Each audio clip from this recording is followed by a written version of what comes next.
Hello everyone, मैं पल्लवी सिंह आपका हार्दिक स्वागत करती हूँ। आज का हमारा टॉपिक लिंग है। सबसे पहले जब हम लिंग की चर्चा करते हैं तो सबसे पहले हमें जानना होता है कि लिंग क्या होता है। लिंग संज्ञा का एक विकार होता है। संज्ञा के कौन कौन से विकार होते हैं? संज्ञा के विकार होते हैं लिंग, वचन और कारक। ये तीन संज्ञा के विकार होते हैं। उसमें सबसे पहला कौन सा होता है? लिंग होता है। तो इस वीडियो में हम लिंग के बारे में डिटेल में चर्चा करेंगे। तो चलिए देखते हैं कि लिंग क्या होता है।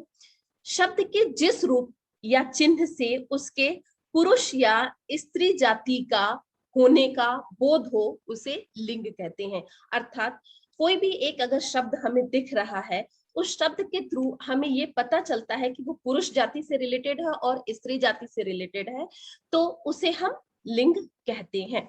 लिंग के कुल कितने प्रकार होते हैं? लिंग के कुल हिंदी में 2 प्रकार होते हैं। कौन कौन से वो 2 प्रकार है? पुल्लिंग और स्त्रीलिंग। जबकि संस्कृत में लिंग के 3 प्रकार होते हैं, पुल्लिंग, स्त्रीलिंग और उभयलिंग। लेकिन हिंदी में 2 ही लिंग इंपॉर्टेंट होते हैं, पुल्लिंग और स्त्रीलिंग। पुल्लिंग मीन्स मेल और मैस्कुलिन, स्त्रीलिंग मीन्स फीमेल और फेमिनिन। ओके, तो सबसे पहले हम जानेंगे कि पुल्लिंग क्या होता है। अब आपको इस पिक्चर में एक लड़के का पिक्चर दिखाई दे रहा है। इससे पता चल रहा है कि ये जो लड़का है वो क्या है? पुल्लिंग जाति को इंडिकेट कर रहा है, पुल्लिंग जाति के बारे में बता रहा है। तो ऐसी और बहुत सारी चीजें होती हैं जो पुल्लिंग जाति के बारे में बताती हैं। वो कैसे हम पता करेंगे? तो शब्द के जिस रूप या चिन्ह से उसके पुरुषवाचक होने का बोध हो उसे पुल्लिंग कहते हैं। अर्थात सपोज हमें कोई शब्द मिलता है, उसको हम कैसे पता करेंगे कि ये पुरुष जाति का है? तो उसमें कुछ चिन्ह होते हैं, कुछ उसके रूप होते हैं, उनके थ्रू हम पता करते हैं कि ये जो शब्द है वो पुरुष जाति से संबंधित होता है। अब कुछ उदाहरण हम देखेंगे। तो जैसे राजा, राजा अगर हम शब्द सुनते हैं तो उससे पता चलता है कि राजा पुरुष जाति का बोध होता है। नर, नर से भी पुरुष जाति का बोध होता है। शेर, आम, संतरा, केला, जंगल, हिमालय, देश, सूर्य, मंगलवार, बैल आदि। अब यहाँ पे देखिए, राजा, नर और शेर, इनसे तो हम इजिली फाइंड आउट कर सकते हैं कि ये किसका पुरुष जाति का बोध कराते हैं। लेकिन जो आम है, संतरा है, केला, जंगल, हिमालय, देश, सूर्य, मंगलवार, बैल आदि हैं, ये सारे शब्द ऐसे हैं जिन्हें कभी कभी हमें कंफ्यूजन होता है कि ये पुरुष जाति से संबंधित होते हैं और स्त्री जाति से संबंधित होते हैं। तो उसके लिए मैं आपको डिटेल में आगे बताऊंगी। सबसे पहले हम जानेंगे कि स्त्रीलिंग क्या होता है। तो चलिए देखते हैं कि स्त्रीलिंग क्या होता है। शब्द के जिस रूप या चिन्ह से उसके स्त्रीवाचक या स्त्री होने का या फीमेल होने का बोध होता है उसे स्त्रीलिंग कहते हैं।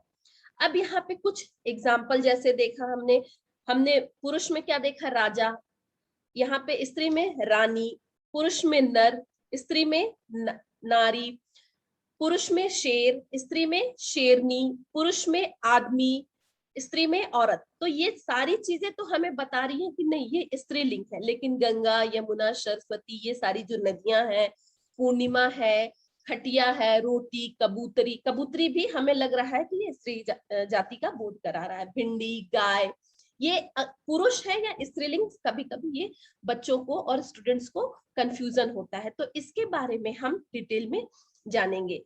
अब यहाँ पे पिक्चर में आपको देख के ऐसा लग रहा है कि ये पिक्चर किसके बारे में बता रहा है? एक स्त्री के बारे में बता रहा है, एक फीमेल के बारे में बता रहा है। तो जब भी अगर हमें सामने ऐसे पिक्चर दिखाई दे देता है तो हम समझ जाते हैं कि ये स्त्री जाति का बोध करा रहा है, स्त्री के बारे में बता रहा है, फीमेल के बारे में बता रहा है। अब पुल्लिंग और स्त्रीलिंग के अलावा भी कुछ ऐसे शब्द होते हैं जो दोनों में प्रयुक्त किए जाते हैं, जो दोनों में पाए जाते हैं। वो कौन कौन से शब्द होते हैं? प्रिंसिपल, प्रधानमंत्री, सभापति, डायरेक्टर, प्रोफेसर आदि। ये सारे ऐसे शब्द होते हैं जो स्त्री जाति में भी पाए जाते हैं और पुरुष जाति में भी पाए जाते हैं। जैसे कि अगर कोई प्रिंसिपल है, तो अगर हम ये सेंटेंस बोलते हैं, ये वाक्य बोलते हैं कि प्रिंसिपल आ रहे हैं, तो सेंटेंस के अकॉर्डिंग हमें पता चलता है कि वो फीमेल है या मेल है, स्त्रीलिंग है या पुल्लिंग है। लेकिन अगर सिर्फ हम प्रिंसिपल बोलेंगे तो उससे हमें नहीं पता चलता है कि वो स्त्रीलिंग है या पुल्लिंग है। अर्थात कह सकते हैं कि ये उभय लिंग होता है, अर्थात कुछ शब्द ऐसे होते हैं जो बिना रूप बदले दोनों लिंगों में, पुल्लिंग और स्त्रीलिंग में प्रयुक्त होते हैं, उन्हें क्या बोलते हैं, उभयलिंग शब्द बोलते हैं। कौन कौन से वो शब्द हैं, कुछ यहाँ पे हमने लिख रखे हैं, जैसे प्रिंसिपल है, प्रधानमंत्री है, सभापति है, डायरेक्टर है, प्रोफेसर है आदि। अब जैसे प्रधानमंत्री, ये एक शब्द हमने ले लिया और इसका वाक्य प्रयोग किया कि प्रधानमंत्री G20 के सम्मेलन के लिए अमेरिका गए हैं। अब यहाँ पर हमें नहीं समझ में आ रहा है कि प्रधानमंत्री अगर एक शब्द है तो वो फीमेल को इंडिकेट कर रहा है और मेल को इंडिकेट कर रहा है। लेकिन अगर हम यही बोलते हैं गए थे, इट मीन्स ये क्या है, पुरुष जाति का बोध करा रहे हैं। गई थी, इट मीन्स ये स्त्री जाति का और फीमेल जाति का बोध करा रहे हैं। तो आई होप आपको समझ में आ गया होगा कि स्त्रीलिंग और पुल्लिंग क्या होता है। अब चलिए नेक्स्ट चलते हैं। अब हम देखेंगे कि किस आधार पर हम जानेंगे कि पुल्लिंग क्या होता है, स्त्रीलिंग क्या होता है, या कैसे उनको समझेंगे कि ये पुल्लिंग है और ये स्त्रीलिंग है। तो चलिए समझते हैं। जैसे कि यहाँ पे हम जानेंगे कि प्राणीवाचक संज्ञा शब्दों का लिंग जानना सरल है, व्यवहार तथा प्रयोग के आधार पर उनके लिंग सरलता से जाने जा सकते हैं। अब यहाँ पे प्राणीवाचक संज्ञाओं से क्या मतलब है, ऐसे संज्ञा शब्द जो सजीव होते हैं, जो जीवित होते हैं, उनके तो लिंग हम जान सकते हैं, जैसे गाय है, बैल है, कि गाय स्त्रीलिंग है, बैल पुल्लिंग है, नर जो है पुल्लिंग है, और मादा जो है या स्त्री जो है, औरत जो है, वो क्या है, स्त्रीलिंग है। मतलब सजीव वस्तुओं के तो हम जान सकते हैं, सजीव चीजों के तो हम जान सकते हैं कि वो नर है और मादा है, स्त्रीलिंग है और पुल्लिंग है। लेकिन अगर कुछ ऐसे शब्द होते हैं जो निर्जीव होते हैं, तो उनके बारे में हम कैसे बताएंगे कि वो पुल्लिंग है और स्त्रीलिंग है। तो यहाँ पर हम कुछ पॉइंट्स लिख रखे, उन पॉइंट्स के अकॉर्डिंग हम समझ सकते हैं कि जो शब्द है वो पुरुष जाति का है, पुरुष जाति का बोध कराता है, या स्त्री जाति का बोध कराता है, और कैसे हम पहचान सकते हैं कि वो पुरुष शब्द है और स्त्री शब्द है। तो चलिए देखते हैं। यहाँ पे मैंने 2 पॉइंट लिख रखा है। पहला पॉइंट है प्राणीवाचक संज्ञाओं का लिंग, अर्थात मैंने पहले ही बताया आपको कि जो जीवित चीजें हैं उनके लिंग के बारे में हम आसानी से जान सकते हैं। सेकेंड वन क्या है, अप्राणीवाचक संज्ञाओं का लिंग, मीन्स सपोज अगर कोई निर्जीव चीजें हैं या निर्जीव संज्ञा शब्द है, जैसे कि यहाँ पे लिखा है हमने, अप्राणीवाचक या निर्जीव संज्ञाओं के लिंग निर्धारण में मुश्किलें आती हैं, इनके लिंग की जानकारी हम इस तरह से करते हैं। सपोज एक सिंपल सा उदाहरण लिया है, मिठाई। अब यहाँ पे पिक्चर में आप देख सकते हैं कि मिठाई एक तरह की जो स्वीट है वो रखी हुई है, इसे हम सामान्य बोलचाल की भाषा में जलेबी भी बोलते हैं, लेकिन हमने यहाँ पे एक मिठाई दिया हुआ है। तो यहाँ पे पहला जो पॉइंट है वो वही बता रहा है कि ये जो मिठाई है, ये जो जलेबी है, वो स्त्रीलिंग है या पुल्लिंग है। तो कैसे हम पहचानेंगे, तो चलिए देखते हैं कैसे पहचानते हैं इनको। जैसे मैंने मिठाई खाई, यहाँ खाई क्रिया से मिठाई के स्त्रीलिंग होने का बोध होता है। तो यहाँ पे मैंने मिठाई लिया है, तो मिठाई से क्या पता चल रहा है कि ये स्त्री जाति का बोध करा रहा है या पुल्लिंग जाति का बोध करा रहा है। तो हम इनको सबसे पहले किसी भी शब्द को वाक्य में प्रयोग करेंगे। तो जब हम उसको वाक्य में प्रयोग करेंगे और उसके साथ जो क्रिया शब्द आएगी, जैसे खाई, खाया, ऐसे शब्द आएंगे, तो उनके आधार पर हमको पता चलेगा कि वो स्त्रीलिंग से रिलेटेड है और पुल्लिंग से रिलेटेड है। क्योंकि खाया अगर शब्द रहता है तो वो हमारा किसका, पुरुष जाति का बोध कराते हैं, लेकिन अगर वही खाई शब्द रहता है तो वो हमारा क्या है, स्त्रीलिंग जाति का बोध कराता है। ठीक है, तो एक तो हम क्रिया के आधार पर निर्धारित कर सकते हैं कि वो शब्द जो है स्त्रीलिंग है और पुल्लिंग है। ठीक है, खाई, खाया, ऐसे अगर शब्द रहेंगे तो उसके आधार पे हम निर्धारित करेंगे। अब दूसरा कैसे निर्धारित करेंगे, विशेषण के आधार पे। तो विशेषण क्या होता है? जो संज्ञा की विशेषता बताता है। संज्ञा की विशेषता किसी भी तरह की हो सकती है, अच्छी या बुरी। तो अगर सेम एग्जाम्पल हमने मिठाई का एग्जाम्पल लिया तो हम बोलेंगे ना मिठाई अच्छी है, खराब है, मीठी है, कड़वी है। तो ये क्या सारे ई वाले शब्द आ रहे हैं, मीठी है, कड़वी है, खट्टी है। अब मिठाई ये थोड़ी ना बोलेंगे कि मिठाई अच्छा है, मिठाई मीठा है। क्या बोलेंगे? जो मिठाई है वो मीठी है। तो जो मीठी शब्द है, जो मीठी विशेषण है, उससे पता चल रहा है कि जो शब्द है वो पुरुष जाति का न होकर किस जाति का है? स्त्री जाति का है। तो यहाँ पे दूसरा तो किसके द्वारा करेंगे? पहला क्रिया के द्वारा हो गया, दूसरा हो गया विशेषण के द्वारा हो गया। ठीक है, तीसरा पॉइंट देखते हैं कि सर्वनाम के आधार पर। अब सर्वनाम के आधार पे कैसे हम निर्धारित करेंगे? तो जैसे कि ये मेरी, मेरी हो गया या मेरा हो गया, ऐसे शब्द क्या होते हैं? सर्वनाम शब्द होते हैं। ठीक है, तो अगर मैं मिठाई का ही एग्जांपल लेते तो यह मेरी मिठाई है। अगर सपोज सेंटेंस एक लिखा हुआ है कि यह मेरी मिठाई है, अब ये थोड़ी ना लिखा है कि यह मेरा मिठाई है। अगर ये मेरा मिठाई लिखा रहता तो ये गलत होता, क्योंकि हमेशा मिठाई के साथ मेरी ही आएगा। तो जब हम देख रहे हैं कि जो मेरी है, जो सर्वनाम शब्द है, वो क्या है? स्त्री जाति का बोध करा रहा है, न कि पुरुष जाति का। तो इससे पता चलता है कि जो मिठाई है वो स्त्री शब्द का बोध करा रहा है, न कि पुरुष शब्द का। ठीक है, चौथा जो हमारा टाइप है, हम बहुवचन के आधार पर भी समझ सकते हैं कि जो शब्द है वो स्त्री जाति का है और पुरुष जाति का है। जैसे यहाँ पे एक उदाहरण मैंने और लिया हुआ है, यह मिठाई है। ये एक सेंटेंस है। इस वाक्य में मिठाई के लिए जानकारी देने के लिए हमें इसका बहुवचन में प्रयोग करना होगा। ठीक है, अब बहुवचन में कैसे? जब हम मिठाई का जब बहुवचन लिखते हैं तो क्या लिखते हैं? मिठाइयां लिखते हैं। ठीक है, तो यदि बहुवचन करने पर शब्द के अंत में, शब्द के मीन्स मिठाई शब्द के अंत में या कोई भी ऐसा शब्द उसके अंत में ए विथ चंद्र बिंदु और या विथ चंद्र बिंदु लगता है तो वह स्त्रीलिंग होता है, मीन्स स्त्री जाति का बोध कराता है, अन्यथा पुल्लिंग माना जाएगा। अब जैसे कि अगर हमने इसका बहुवचन बनाया है तो क्या बनाया है कि ये मिठाइयां है, ये मिठाइयां है। इससे सिद्ध होता है कि जो मिठाई है वो स्त्रीलिंग है। अब कैसे? एक बार मैं फिर आपको बताना चाहिए, क्योंकि हमने शुरू में ही देखा कि जब हम मिठाई का बहुवचन बनाएंगे या किसी भी स्त्री का बहुवचन बनाएंगे, स्त्रीलिंग शब्द का जब बहुवचन बनाते हैं तो हम क्या लगाते हैं? ए विथ चंद्र बिंदु और या विथ चंद्र बिंदु लगाते हैं। तो यहाँ पे देखिए, जब मिठाइयों का हमने बहुवचन बनाया, मिठाई का जब हमने बहुवचन बनाया तो ये क्या हो गया? मिठाइयां हो गई। तो इसके आधार पर हम जान सकते हैं कि जो मिठाई शब्द है वो स्त्रीलिंग हो गया। अब एक बार फिर से मैं आपको रिमाइंड कराना चाहती हूँ, यहाँ पे 4 पॉइंट्स हमने लिए हैं। फर्स्ट पॉइंट क्या? क्रिया के आधार पर। सेकंड पॉइंट क्या? विशेषण के आधार पे। थर्ड पॉइंट क्या? सर्वनाम के आधार पे। और फोर्थ पॉइंट क्या? बहुवचन के आधार पे। इनके थ्रू हम अच्छे से जान सकते हैं कि जो भी शब्द है वो हमारे स्त्रीलिंग है और पुल्लिंग है। तो आई होप आपको ये समझ में आ गया होगा, और इनके थ्रू हम पहचान सकते हैं, फाइंड आउट कर सकते हैं कि शब्द स्त्रीलिंग है या पुल्लिंग लिंग है।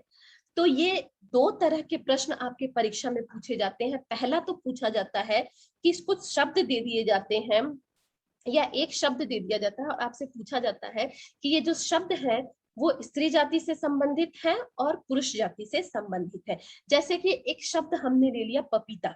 अब पपीता स्त्री जाति से संबंधित है और पुरुष जाति से संबंधित है, इनको हम कैसे बताएंगे? तो इन्हीं 4 नियमों के थ्रू आपको समझना होगा कि पपीता जो है स्त्री जाति का बोध कराता है और पुरुष जाति का बोध कराता है। तो चलिए पहले पॉइंट में उसको डाल के देखते हैं कि मैंने पपीता खाया, मीन्स जो क्रिया है वो अब खाया आ जा रहा है, न कि खाया जा रहा है। तो ये क्या हो गया? पुरुष जाति हो गया, पुल्लिंग हो गया। दूसरे सेंटेंस में देखते हैं और दूसरे नियम के द्वारा बदलते हैं, विशेषण लगाते हैं। तो विशेषण में क्या होगा? अच्छा, अच्छी। ओके, पपीता अच्छा है, अच्छी है, मीठा है, मीठी है, ऐसे लगाएंगे। तो विशेषण में पपीता के साथ सपोज हमने अच्छा लगा दिया है कि अच्छा है, पपीता जो है अच्छा है, अच्छी नहीं है, तो यहाँ पे दूसरा नियम भी जो है वो भी कंप्लीट हो जाता है कि पपीता जो है वो पुल्लिंग शब्द है, क्योंकि पपीता अच्छा है, अच्छी नहीं है। अब तीसरा नियम लेते हैं सर्वनाम के आधार पर। सपोज हम सेंटेंस लेते हैं कि यह पपीता मेरा है, मेरी नहीं है, मेरा है।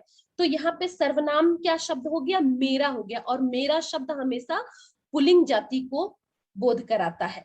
तो यहाँ पे तीसरा नियम भी जो है वो भी हमारा कंप्लीट हो गया। चौथा हमारा क्या है, बहुवचन के आधार पर।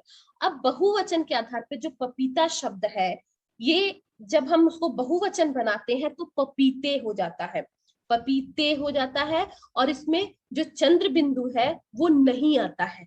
जो चंद्र बिंदु है यहाँ पे ए के साथ जो चंद्र बिंदु, वो हमेशा स्त्रीलिंग के साथ आता है, पुल्लिंग के साथ नहीं आता है। और पपीते जब बनाते हैं तो उसमें बिंदी नहीं आती है, अर्थात ये पुल्लिंग जाति का और पुरुष जाति का बोध कराता है।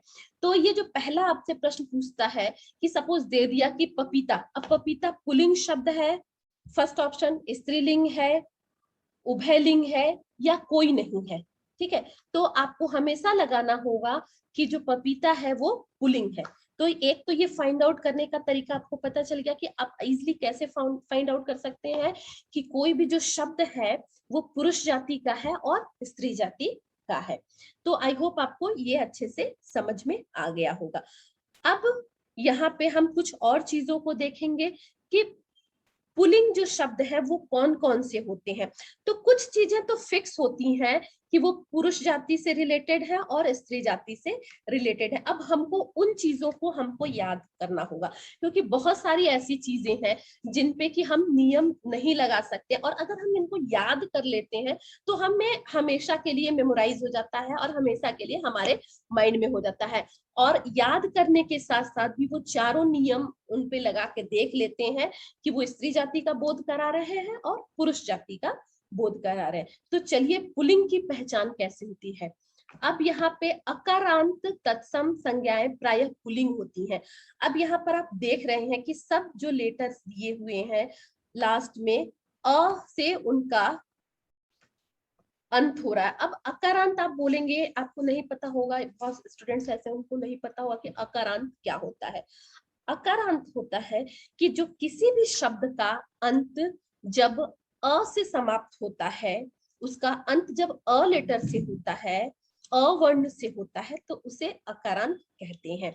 तो जैसे देखिए, न में क्या है, अ छिपा हुआ है, ल में अ छिपा हुआ है, न में अ छिपा हुआ, धन, जल, वचन, अक्षर, वन, पत्र, चित्र, मस्तक, पर्वत, उपवन, नगर, सागर, शासन, विभाग, निमंत्रित, आचरण, विवाह, धर्म, संदेश, जय आदि।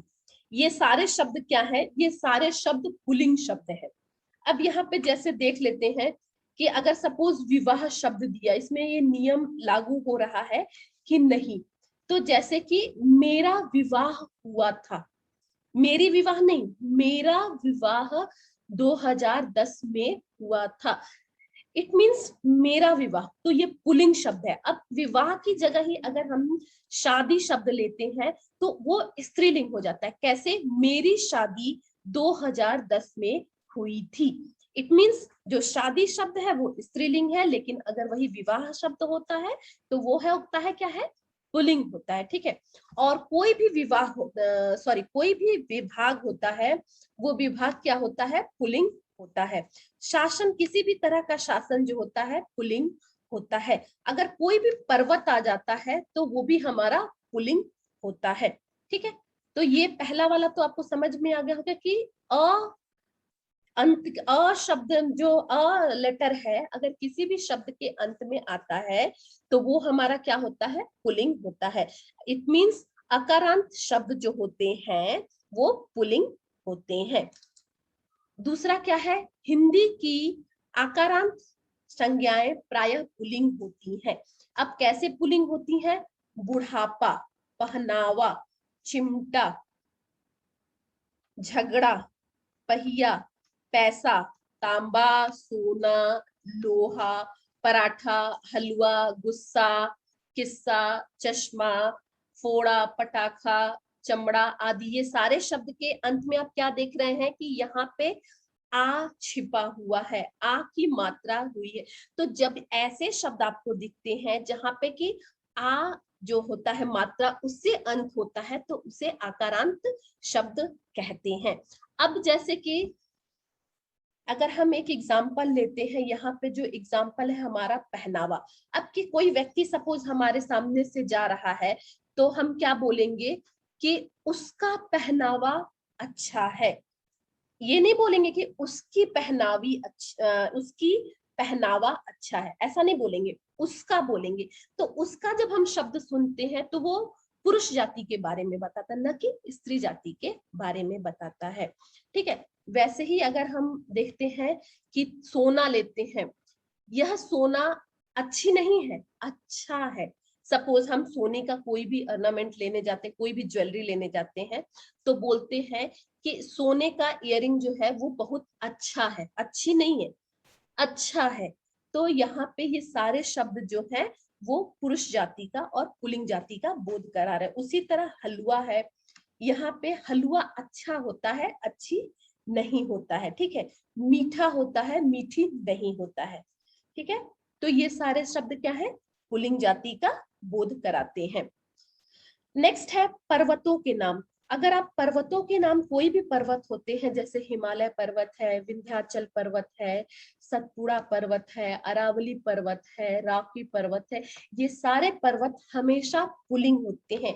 ये आपको याद करने वाली चीजें होती हैं। ठीक है। नेक्स्ट है देशों के नाम। किसी भी देश का नाम होता है, भारत, जापान, रूस, इंग्लैंड, अमेरिका, जर्मनी, ईरान। अगर किसी भी देश का नाम होता है तो वो हमेशा अपने माइंड में रखिए कि वो क्या होता है, पुल्लिंग होता है, न कि स्त्रीलिंग होता है। उसी तरह पेड़ों के नाम। अब कोई भी पेड़ हो, पीपल, बरगद, आम, शीशम, नीम, ये सारे पेड़ जो होते हैं वो क्या होते हैं, पुल्लिंग होते हैं। महीनों के नाम।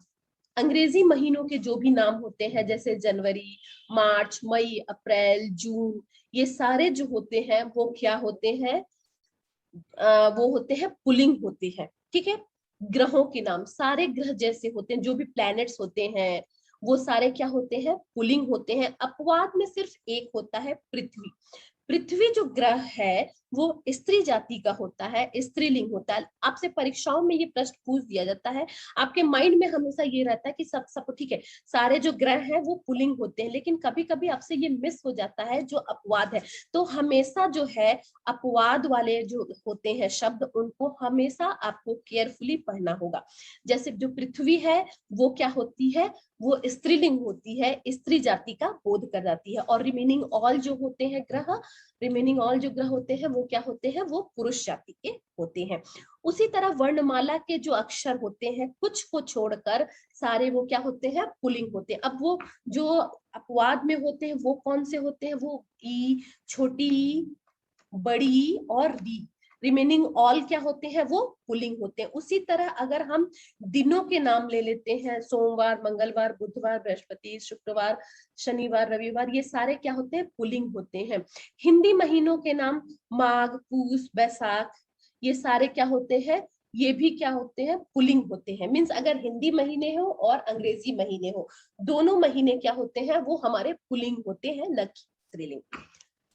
नेक्स्ट है वृक्षों के नाम। जैसा कि हमने पहले ही बताया था कि पेड़ जो है और वृक्ष जो है वो क्या होते हैं, पुल्लिंग होते हैं। अब रत्नों के नाम, जो भी रत्न है, मूंगा है, पुखराज है, नीलम है, ये सारे क्या होते हैं, अगर कोई भी रत्न दे देता है तो आप आंख बंद करके उस पर पुल्लिंग लगाइए। कभी कभी ये क्वेश्चन पूछ देता है, और बहुत ही फेमस क्वेश्चन होता है कि नीलम, नीलम जो है वो पुल्लिंग है और स्त्रीलिंग है। तो हमेशा अपने माइंड में याद रखिए कि अगर वह एक रत्न के रूप में पूछता है कि नीलम रत्न है, ठीक है, पुल्लिंग, स्त्रीलिंग, उभयलिंग और कोई नहीं, ठीक है, तो हमेशा अपने माइंड में रखिए कि अगर वो रत्न के रूप में आता है तो वो हमेशा पुल्लिंग होगा। और अगर नॉर्मली दे देता है नीलम जो है पुल्लिंग है, स्त्रीलिंग है, उभयलिंग है, कोई नहीं है तो आप उसको हमेशा स्त्रीलिंग के रूप में रखेंगे, क्योंकि बहुत सारी स्त्रियां ऐसी होती हैं, बहुत सारी महिलाएं ऐसी होती हैं, उनका नाम नीलम रखा जाता है। ठीक है, अब चलते हैं नेक्स्ट, देखते हैं कि स्त्रीलिंग की पहचान हम कैसे करते हैं। तो स्त्रीलिंग में भी कुछ ऐसे शब्द होते हैं जिनका अंत जो होता है अकारांत अक्षरों से होता है, अकारांत शब्द बोले जाते हैं। कौन कौन से होते हैं? सो दया, कृपा, सभा, ठीक है, प्रार्थना, ईर्ष्या, भाषा, आशा, कला, अहिंसा, परीक्षा, शिक्षा, सेना, सूचना, ये सारे क्या है? स्त्रीलिंग शब्द होते हैं। अब अपने दिमाग में हमेशा ये याद रखिएगा कि जो शिक्षा होती है वो हमेशा क्या होती है? स्त्रीलिंग होती है, न कि पुल्लिंग होती है। उसी तरह सूचना जो है वो हमेशा स्त्रीलिंग है, सेना जो है हमेशा स्त्रीलिंग होती है। जैसे कि हम बोलते हैं कि हमने यहाँ पर सभा का आयोजन किया, या हमने यहाँ पे सभा आयोजित की, तो जो आयोजित की ये हमेशा स्त्रीलिंग के बारे में बताया जा रहा है। ठीक है, और हम कहते हैं ना, प्रभु मेरा प्रार्थना सुनो, न ये नहीं कभी बोलते, क्या बोलते हैं? प्रभु मेरी प्रार्थना सुनो। तो हमेशा मेरी जो शब्द है वो स्त्रीलिंग के बारे में बताता है, इसलिए प्रार्थना स्त्रीलिंग शब्द होता है। नेक्स्ट है इकारांत, जो छोटी ई की होता है, जो अंत होते हैं शब्द, उन्हें इकारांत शब्द कहते हैं। वो कौन कौन से होते हैं? जैसे जाति, समिति, शक्ति, शांति, संधि, अग्नि, रीति, हानि आदि। ये सारे जो शब्द ऐसे होते हैं जिनका अंत जो होता है वो छोटी की मात्रा से होता है और इकारांत शब्द होते हैं, उन्हें स्त्रीलिंग कहते हैं। अब यहाँ पे दो अपवाद है, कौन कौन से? एक कवि, कवि मीन्स व्हाट? पोएट, ठीक है, और दूसरा क्या है? Ravi, Ravi means what? सूर्य, सन। तो ये दो शब्द ऐसे होते हैं जो पुल्लिंग जाति से रिलेटेड होते हैं। तो अपवाद शब्द भी आपको साथ साथ याद करते चलना है। नेक्स्ट है ईकारांत, मीन्स बड़ी ई की मात्रा वाले शब्द, ओके, जो अंत होते हैं, जैसे चांदी, नदी, इलायची, बोली, हंसी। ये सारे शब्द ऐसे हैं जो क्या है? स्त्री जाति का बोध कराते हैं। लेकिन कुछ ऐसे शब्द हैं जैसे हाथी है, मोती है, घी है, घी, ये सारे शब्द जो होते हैं पुल्लिंग जाति का बोध कराते हैं। अब घी जो होता है ये बहुत सारी परीक्षाओं में पूछ लिया जाता है, तो कि घी जो है वो स्त्रीलिंग है और पुल्लिंग है। तो आपको हमेशा वो चार नियम अपने ध्यान में रखने हैं कि घी अच्छा होता है, घी अच्छी नहीं होती है। ठीक है, तो ये सारे शब्द हाथी, मोती, घी और पानी, ये सारे शब्द क्या होते हैं? ये पुल्लिंग होते हैं, जबकि चांदी, नदी, इलायची, बोली, हंसी, ये सारे शब्द क्या होते हैं? ये स्त्रीलिंग होते हैं। अब चलिए नेक्स्ट चलते हैं। उकारांत शब्द, तत्सम शब्द संज्ञाएं जो होती हैं वो स्त्रीलिंग होती हैं। अब यहाँ पे स्त्रीलिंग की पहचान हमने कैसे की? अकारांत, इकारांत, ईकारांत और उकारांत। ठीक है, तो ये सारे जो ऐसे शब्द होते हैं वो हमेशा स्त्री जाति का बोध कराते हैं। कौन कौन से? अकारांत, इकारांत, ईकारांत और उकारांत। तो जब ऐसे शब्द होते हैं जो स्त्री जाति का बोध कराते हैं, उन्हें हम स्त्रीलिंग शब्द कहते हैं। जैसे उकारांत शब्द कौन कौन से हैं? वायु, आयु, ऋतु, वस्तु आदि। इनके साथ साथ ही कुछ ऐसे होते हैं फेमस ही, जो कि हमें मेमोराइज करना होता है, याद करना होता है। कौन कौन से हैं? अगर भाषा है, बोलियां हैं, लिपियां हैं, तो ये क्या है? ये तीनों हमेशा क्या होगा? स्त्रीलिंग। कोई भी भाषा हो, हिंदी, अंग्रेजी, बंगाली, कोई भी भाषा हो, ये हमेशा क्या होती है? स्त्रीलिंग होती है। बोलियां, बोलियां जो क्या होती है वो भी स्त्रीलिंग होती है। और अगर कोई भी लिपि हो, सपोज देवनागरी लिपि हो, रोमन लिपि हो, वो हमेशा क्या होती है? स्त्रीलिंग होती है। ठीक है, नेक्स्ट है तिथियों के नाम। जब भी कोई भी तिथि हो, जैसे कि पूर्णिमा है, पंचमी है, तीज है, अमावस्या है, ये हमेशा आपको याद रखना हो कि ये स्त्रीलिंग होते हैं, न कि पुल्लिंग। नदियों के नाम, नदियों और झीलों के नाम, जो भी नदियां हैं, ये सारी नदियां, गंगा, यमुना, कावेरी, कृष्णा, सारी नदियां जो है वो स्त्रीलिंग का बोध कराती हैं, स्त्रीलिंग होती हैं। सिर्फ दो को छोड़कर। वो दो कौन कौन से हैं? एक ब्रह्मपुत्र और दूसरा सिंधु। ब्रह्मपुत्रा रिवर और सिंधु रिवर, ये दो रिवर ऐसे हैं या दो नदियां ऐसी हैं जो पुरुष जाति का बोध कराती हैं और पुल्लिंग होती हैं। तो ये हमेशा आपसे परीक्षाओं में पूछ लिया जाता है कि जो सिंधु नदी है वो स्त्रीलिंग है, पुल्लिंग है, उभयलिंग है और कोई नहीं है। तो हमेशा आपको करना होगा कि पुल्लिंग है सिंधु नदी। नेक्स्ट है समूहवाचक संज्ञाएं, स्त्रीलिंग ही होते हैं। अब अगर कोई भी समूहवाचक संज्ञा, समूहवाचक संज्ञाओं से हमें क्या कि कोई भी चीज ग्रुप में हो रही है, एक नहीं है, ग्रुप में हो रही है, समूह का बोध करा रही है।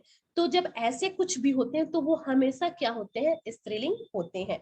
जैसे भीड़ हो गया, कमिटी हो गया, झुंड, जानवरों का झुंड हो गया, या कक्षा हो गया, कक्षा में विद्यार्थियों का समूह होता है, या सभा होता है, सभा में क्या होता है कि पुरुष और महिलाओं का समूह होता है। तो इसलिए कोई भी अगर समूहवाचक संज्ञा आपके सामने आ जाता है और वो आपसे पूछता है कि ये स्त्रीलिंग है और पुल्लिंग है, तो हमेशा आपको देखना होगा कि वो स्त्रीलिंग होता है न कि पुल्लिंग होता है।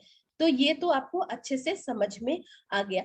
अब दूसरा जो हमारा टाइप होता है, पहला तो क्या था कि लिंग को पहचानना होता था कि ये स्त्रीलिंग है और पुल्लिंग है। दूसरे तरह का क्वेश्चन आपसे क्या पूछ देता है कि लिंग परिवर्तन कैसे करते हैं, मीन्स अगर पुल्लिंग का है तो स्त्रीलिंग में कैसे परिवर्तित करेंगे, और अगर स्त्रीलिंग है तो पुल्लिंग में कैसे परिवर्तन करेंगे। तो यहाँ पे भी कुछ नियम है, ठीक है, या हम कह सकते हैं कि कुछ प्रत्यय है, उनको जोड़कर हम पुरुष जाति से स्त्री जाति में परिवर्तित कर देते हैं, पुल्लिंग से स्त्रीलिंग में परिवर्तित कर देते हैं। तो देखिए वो कौन कौन से हैं, चलिए देखते हैं। तो यहाँ पर जो दिया हुआ है कि हिंदी में ज्यादातर पुल्लिंग शब्दों से स्त्रीलिंग शब्द बनाए जाते हैं। पुल्लिंग शब्दों में प्रत्यय जोड़कर, क्या जोड़ा जाता है, प्रत्यय जोड़कर स्त्रीलिंग शब्द बनते हैं। इस प्रकार पुल्लिंग से प्रत्यय जोड़कर पहले स्त्रीलिंग शब्द अपने पुल्लिंग शब्दों के साथ जोड़ों के रूप में देखे जा सकते हैं। देखिए क्या होता है, पहला होता है ई प्रत्यय जोड़ते हैं। ई मीन्स बड़ी, न कि छोटी। तो अगर सपोज ई प्रत्यय कैसे जोड़ेंगे, अगर किसी भी शब्द के अंत में अकारांत होता है शब्द जो पुल्लिंग में, उसमें बड़ी की मात्रा जोड़ते हैं तो वो स्त्री जाति में परिवर्तित हो जाता है। सपोज लड़का, लड़का है तो लड़का में आ की मात्रा को हटाकर बड़ी की मात्रा लगा देते हैं तो वो क्या हो जाता है, लड़की हो जाता है, वो स्त्री जाति का हो जाता है। तो लड़का, लड़की, घोड़ा, घोड़ी, बच्चा, बच्ची, बकरा, बकरी, मुर्गा, मुर्गी, दादा, दादी, चाचा, चाची, मामा, मामी, मौसा, मौसी, नाना, नानी। अब आपने यहाँ पे देखा कि ये जो सारे शब्द दिए हुए हैं इसमें आ की मात्रा से अंत हो रहा था, अकारांत से अंत हो रहा था, लेकिन उनको हटाकर हमने बड़ी की मात्रा को लगा दिया है तो वो क्या बन गया, स्त्री जाति में परिवर्तित हो गया। तो एक तो हमारा क्या हो गया, ई प्रत्यय जोड़ के। दूसरा क्या है, अकारांत पुल्लिंग शब्दों में अ के स्थान पर ई प्रत्यय जोड़कर स्त्रीलिंग शब्द। अब पहला क्या था, आ की जगह हमने परिवर्तित किया था, अब अ की जगह, अ की जगह कैसे परिवर्तित करेंगे, जैसे कुछ उदाहरण यहाँ पे हमने दिया हुआ है, जैसे देखते हैं, पुत्र, पुत्री, दास, दासी, देव, देवी, ब्राह्मण, ब्राह्मणी, कबूतर, कबूतरी आदि। अब यहाँ पे हम देख रहे हैं कि यहाँ पे जो अकारांत शब्द हैं उसमें अ ड्रॉप करके बड़ी की मात्रा लगा दी जा रही है। उसी तरह कुछ नी प्रत्यय जोड़े जाते हैं, कुछ पुल्लिंग शब्दों के साथ नी प्रत्यय जोड़कर स्त्रीलिंग बनते हैं, जैसे शेर, शेरनी, मोर, मोरनी, चोर, चोरनी, ऊंट, ऊंटनी, जाट, जाटनी, यहाँ पे मैंने जार नहीं लिखा, ये जाटनी होगा, भील, भीलनी। तो ये सारे क्या है, नी प्रत्यय लग के बने हुए हैं। नेक्स्ट चलते हैं, इन प्रत्यय जोड़कर, इन प्रत्यय जोड़कर स्त्रीलिंग शब्द बनते हैं। अब इन प्रत्यय में वो बहुत सारे पेशे हो जाते हैं, ठीक है। अब कैसे देखते हैं, तो यहाँ पे कुछ पुल्लिंग शब्दों के अंतिम स्वर के स्थान पर इन प्रत्यय जोड़कर स्त्रीलिंग शब्द, कुछ पुल्लिंग शब्द बनते हैं, ठीक है। कैसे देखते हैं, सपोज माली जो है वो पुल्लिंग शब्द है, मालिन स्त्रीलिंग, माली मीन्स व्हाट, गार्डनर, ओके। और जो फीमेल गार्डनर होती है उसे मालिन बोलते हैं। तेली, तेलिन, धोबी, धोबिन, नाई, नाइन, पड़ोसी पड़ोसिन, पापी पापिन, ग्वाला ग्वालिन, सुनार सुनारिन, लुहार लुहारिन, सांप सांपिन, नाग नागिन, बाघ बाघिन। तो आपने यहाँ पर देखा कि ये मोस्टली पेशे से रिलेटेड है। सेठ उसी तरह पेशे से रिलेटेड है, तो क्या हो गया यहाँ पे माली है, मालिन हो गया, तेली है, तेलिन, धोबी धोबिन, नाई नाइन, पड़ोसी पड़ोसिन। ठीक है, तो ऐसे जब शब्द होते हैं जहां पर बड़ी की मात्रा से अंत होता है, इकारांत से पुल्लिंग में अंत होता है, वहां पर इन प्रत्यय जोड़कर उसको क्या बोलते हैं, स्त्रीलिंग में बना देते हैं। ठीक है, तो ये आपको अच्छे से समझ में आ गया होगा। अब इन्हीं प्रत्यय जोड़कर भी स्त्रीलिंग शब्द बनाए जाते हैं। वो कौन कौन से शब्द होते हैं देखते हैं। जैसे स्वामी है तो स्वामिनी, प्रार्थी है प्रार्थनी, तपस्वी तपस्विनी, हाथी हथनी, हंस हंसनी, मनोहारी मनोहारिणी, हितकारी हितकारिणी, आज्ञाकारी आज्ञाकारिणी। आज्ञाकारिणी मीन्स जो आज्ञा मानने वाला हो, लेकिन वो फीमेल। ओके, तो यहाँ पे क्या होता है, सामान्य रूप से कुछ अकारांत पुल्लिंग शब्दों के अंत में होते हैं, उनको स्त्रीलिंग बनने के लिए उसमें कुछ पुल्लिंग शब्दों के ई होता है, तो ई की जगह को क्या कर देते हैं, नी में कन्वर्ट कर देते हैं। ठीक है, अब यहाँ पे आनी प्रत्यय जोड़कर स्त्रीलिंग बनाना। आनी मीन्स नौकर नौकरानी, देवर देवरानी, जेठ जेठानी, सेठ सेठानी, इंद्राणी इंद्र इंद्राणी। अब यहाँ पे देखिए, आपको मैं बताना चाहती हूँ कि ये आपको ना 2 से 3 बार अच्छे से इसको ध्यान से पढ़ना होगा। जब आप एक बार इनको ध्यान से पढ़ लेंगे ना, तो आपको अच्छे से समझ में आ जाएगा कि हमें किससे क्या चेंज करना है। ठीक है, क्योंकि बहुत सारे शब्द होते हैं जिनको कि हमें सिर्फ याद करने से ही समझ में आ सकता है, क्योंकि हर चीज का नियम नहीं होता है।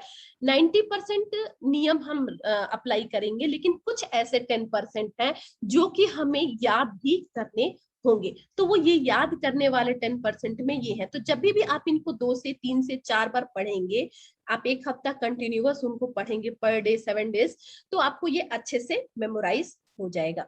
कुछ और प्रत्यय को जोड़कर देखते हैं।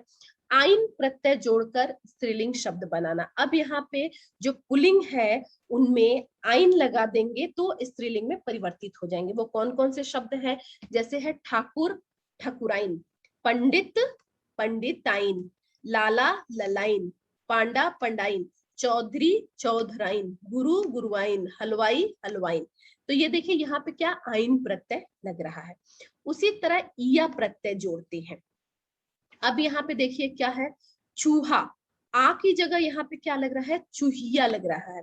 लोटा लुटिया, बेटा बिटिया, बूढ़ा बुढ़िया, कुत्ता कुतिया। यहाँ पे कुलिया मैंने लिख दिया है, वो गलत है, कुतिया होगा, फीमेल डॉग।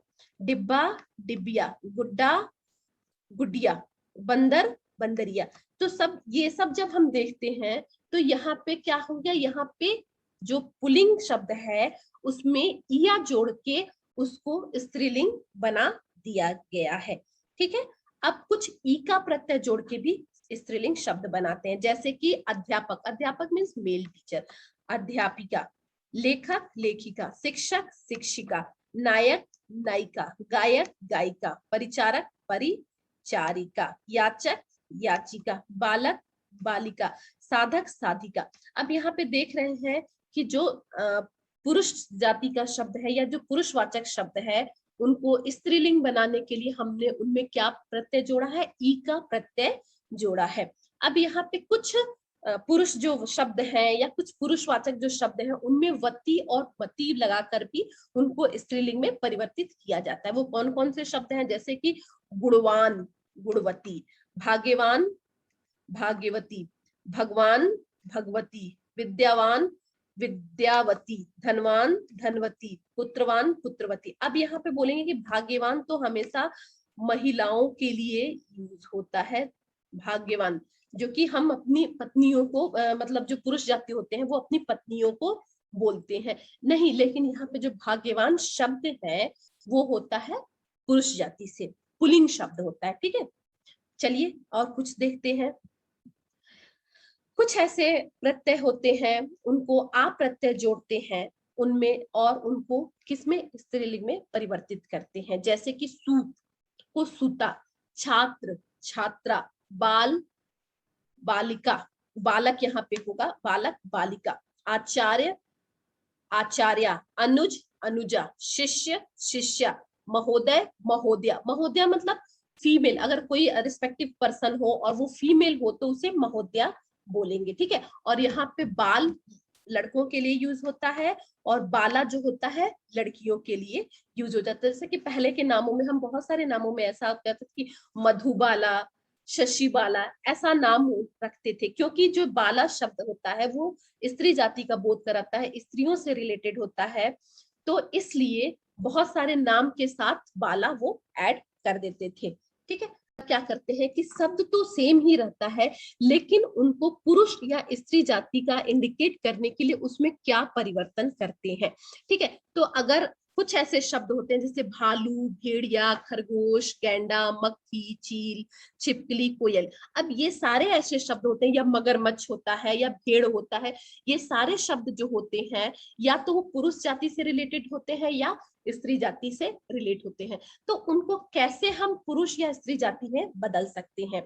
तो जो भी ऐसे शब्द होते हैं जो पुरुष जाति के रिलेटेड होते हैं, तो उनको स्त्री जाति में बदलने के लिए हम उसमें क्या लगा देते हैं, मादा लगा देते हैं। और बहुत सारे ऐसे शब्द होते हैं जो स्त्री जाति से होते हैं, तो उनको अगर पुरुष जाति में हमें बनाना है तो उनके जो शब्द है उसके आगे नर लगा देते हैं। तो नर और मादा लगाकर हम बहुत सारे ऐसे शब्दों को बनाते हैं। जैसे कि पहला हमारा शब्द है वो भालू है। तो भालू क्या होता है, हमेशा भालू जब हम सुनते हैं तो हमको क्या समझ में आता है कि वो पुरुष जाति का है, पुल्लिंग है, तो उसको फीमेल बनाने के लिए, स्त्री जाति का बनाने के लिए मादा भालू बना देते हैं। भेड़िया पुल्लिंग है, मादा भेड़िया। खरगोश पुल्लिंग है, मादा खरगोश। गैंडा पुल्लिंग है, मादा गैंडा। मक्खी जो है, मक्खी जब हम सुनते हैं तो क्या हमें एहसास होता है कि वो पुल्लिंग है और स्त्रीलिंग है? मक्खी हमेशा स्त्रीलिंग होती है। बहुत सारे परीक्षाओं में ऐसा प्रश्न पूछा जाता है कि मक्खी स्त्रीलिंग है और पुल्लिंग है। तो जो मक्खी है वो स्त्रीलिंग है, जबकि जो मच्छर है वो क्या है, पुल्लिंग शब्द होता है, ठीक है। कभी कभी आपको कंफ्यूज करने के लिए पूछ देता है कि मच्छर जो है वो पुल्लिंग है और स्त्रीलिंग है, तो हमेशा याद रखिए कि जो मच्छर है वो पुल्लिंग है, जबकि मक्खी जो शब्द है वो स्त्रीलिंग है। तो जब स्त्रीलिंग मक्खी है और उसको हमें पुल्लिंग बनाना है, तो उसके आगे हम क्या लगा देंगे, उसके आगे हम नर लगा देंगे। उसी तरह चील है, चील को अगर चील जो है वो पुल्लिंग है और स्त्रीलिंग है, तो चील जो है वो स्त्रीलिंग है, उसके आगे हम नर चील लगा देंगे। छिपकली जो है, छिपकली जब हम सुनते हैं तो स्त्रीलिंग होता है और स्त्रीलिंग हमारे दिमाग में आता है तो नर छिपकली बना देते हैं। उसी तरह कोयल जो है वो भी मादा होती है, जब हमको उसको पुरुष में चेंज करना होता है या पुल्लिंग में चेंज करना होता है तो हम क्या करते हैं, उसको नर कोयल कहते हैं, ठीक है। तो कुछ ये ऐसे शब्द होते हैं। अब कुछ ऐसे शब्द होते हैं वो टोटली डिफरेंट होते हैं। वो कौन कौन से शब्द होते हैं, जरा एक बार उन पर भी नजर डाल लेते हैं। जैसे माता पिता, माँ पिता, ठीक है। कवि कवित्री, लेखक लेखिका, विद्वान विदुषी, साधु साध्वी, विदुर विधवा, पुरुष स्त्री, बाप माँ, बादशाह बेगम, पति पत्नी, वीर वीरांगना, मर्द औरत, युवक युवती, सास ससुर, वर वधु, राजा रानी, सम्राट सम्राज्ञी, बुआ फूफा। ऐसे बहुत सारे ऐसे शब्द होते हैं जिनको कि पुल्लिंग से स्त्रीलिंग बनाने के लिए हमें टोटली चेंजेस करने होते हैं। तो ये सारे शब्द तो सिर्फ हमें याद करके ही आ सकता है, ठीक है। और ऐसे बहुत सारे और भी शब्द होते हैं जो टोटली अपोजिट होते हैं, जैसे लेखक लेखिका, सेवक सेविका, पिता माता, कवि कवित्री, विद्वान विदुषी। ऐसे बहुत सारे शब्द हैं जो कि इस तरह से परिवर्तित होते हैं। तो आई होप आपको ये अच्छे से समझ में आ गया होगा कि उनके नियम कौन कौन से हैं। पहला नियम कौन सा था कि क्रिया के आधार पे पहचान सकते थे, दूसरा विशेषण के आधार पे पहचान सकते थे, तीसरा सर्वनाम के आधार पर, और चौथा बहुवचन के आधार पे पहचान सकते थे कि जो शब्द है वो हमारा पुल्लिंग है और स्त्रीलिंग है। ये तो पहला क्वेश्चन है कि पहचानेंगे कैसे। दूसरा जो प्रश्न आता है, जनरली पूछा जाता है कि जो शब्द है उसका स्त्रीलिंग कैसे बनाएंगे या जो शब्द है उसका पुल्लिंग कैसे बनाएंगे। तो हमने यहाँ पे बहुत सारे प्रत्यय लगाकर देखा कि जो पुल्लिंग शब्द है उनको स्त्रीलिंग कैसे बनाएंगे और जो स्त्रीलिंग है उनको पुल्लिंग कैसे बनाएंगे। कुछ हमने ऐसे शब्द भी देखे जो कि नर और मादा शब्दों के साथ जोड़कर उनको पुल्लिंग और स्त्रीलिंग बनाते हैं, जबकि कुछ ऐसे शब्द होते हैं जो टोटली चेंजेस होते हैं और उन्हें हमें, जैसे माता पिता कवि कवित्री विद्वान विदुषी, ऐसे बहुत सारे शब्द होते हैं जिन्हें हमें याद ही करना होता है। तो आई होप जो स्त्रीलिंग पुल्लिंग है या जो लिंग से रिलेटेड आपको टॉपिक है वो अच्छे से समझ में आ गया होगा। उसमें लिखना ना भूलें, मेरे वीडियो को लाइक करें, शेयर करें और सब्सक्राइब करना तो बिल्कुल ही ना भूलें। चलिए, धन्यवाद।